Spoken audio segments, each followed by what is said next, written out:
निफाड तालुक्यात गेल्या काही दिवसांपासून तापमानात मोठी घट होत असून कडाक्याच्या थंडीचा फटका नागरिकांना बसतोय।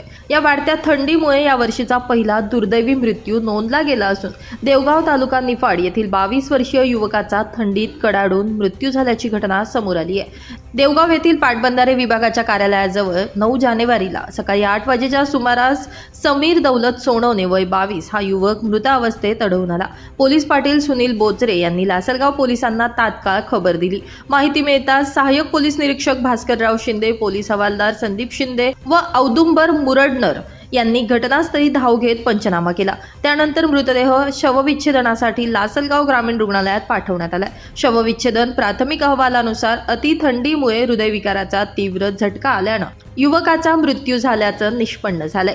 या प्रकरणी लासलगाव पोलीस ठाण्यात गुन्हा रजिस्टर नंबर 1/2026 भारतीय न्याय संहिता कलम 194 प्रमाणे आकस्मिक मृत्यूची नोंद करण्यात आली आहे। वाढत्या थंडीच्या पार्श्वभूमीवर नागरिकांनी विशेषतः रात्रीच्या वेळी योग्य ती काळजी घ्यावी असं आवाहन सहाय्यक पोलीस निरीक्षक भास्करराव शिंदे यांनी केलंय। नाशिक माझा न्यूजसाठी प्रतिनिधी किरण कुमार आवारे, नाशिक।